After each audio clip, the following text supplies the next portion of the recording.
Hello, and welcome to week 4. This week, we have lots to do because your assignment is due. And I reviewed that assignment last time, but I'll do so briefly again before the end of this short video. So on our to-do list, first off, I've gotten here by clicking on the left for week 4. On our to-do list, you need to read chapters 5 and 7. You need to continue to the post to the discussion board, turn in your assignment at the end of the week, review the websites and videos, and keep a focus on this week's readings, chapter 5 and 7. Engagement among African American and European American students, and integrating reading strategies and knowledge in adolescent literacy instruction.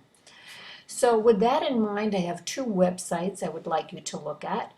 The first one is from Reading Online, another good website that you can bookmark if you're not familiar with it.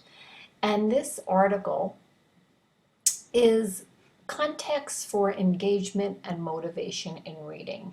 How do we engage students? How do we keep them engaged? It discusses the importance of engagement, the research that's been done on motivation, and looking at engagement with an instructional context.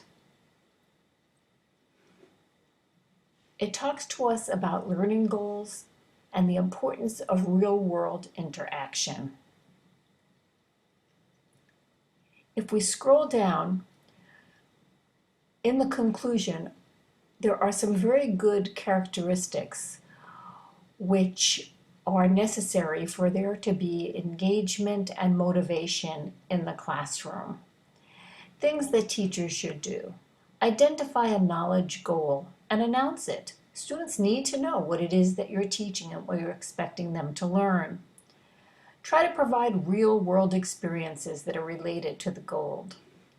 Have trade books and other resources available. Give students some choice when it comes to the subtopics for learning. Teach cognitive strategies that will enable students to succeed in reading these texts. Assure that there is some type of social collaboration for learning. And be sure to align evaluation with the instructional context. To teach in this manner can't be done in one period.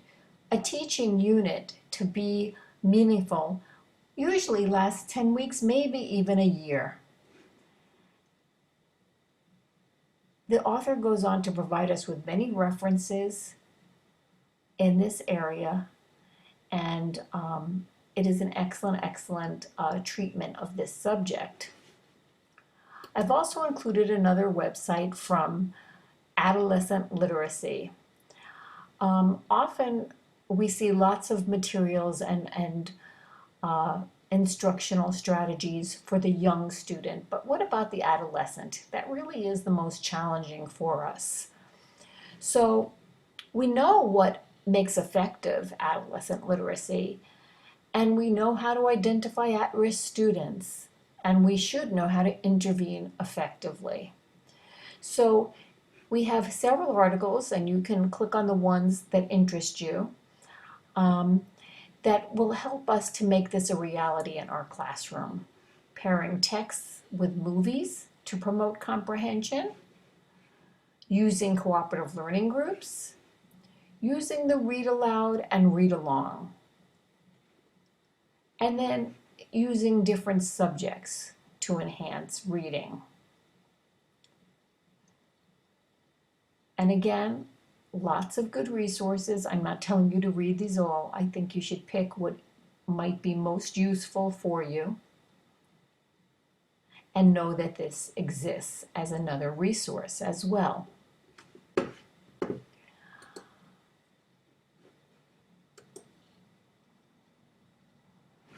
I've also included 2 short videos. The first one's extremely short, but extremely important. And it gives us some really startling statistics about adolescent literacy. So it's 2 minutes of your time that is well worth watching. The other one is a little longer, but also interesting as it discusses the adolescent literacy crisis that we now face. So once you've addressed this area, you'll go to the discussion board and continue to post for the week. And you've been doing a good job with your postings to date, so please keep it up. Week 4 discusses how can teachers know whether the students have the necessary knowledge for comprehending a text. So can they handle the text that we have for them? And if they have not, what can we do to help them deal with those texts if there's nothing else available and that's what needs to be used? So we need some strategies for dealing with texts that are too difficult for the students. And then, of course, we want to reiterate one more time, assignment number 1 is due. And hopefully you've already thought about this and are working on it. Remember, your assignment deals with using technology as a tool to advance literacy development. So you're preparing 3 demonstrations to promote literacy in a diverse classroom. The presentation should focus on helping students develop vocabulary, comprehension, fluency. So there are your 3. Each one must utilize a different kind of technology, and you'll remember that I gave you lots of resources as far as that's concerned. You're going to include a rationale for this technology, and each demonstration should be prepared keeping in mind that it should take a half an hour. Be specific, be comprehensive, make sure you're including grade level, prior knowledge, objectives, procedures, evaluation, and if there are any accommodations. You're going to try to teach at least one of these and present to other educators for feedback. You've got these articles as well as the material that I'd already given you, and you have the rubric for how you will be graded. We have been moving along in the course at a rapid pace. This short semester goes quickly, so please don't hesitate to contact me if you have questions, concerns about anything at all. Thank you, stay well, and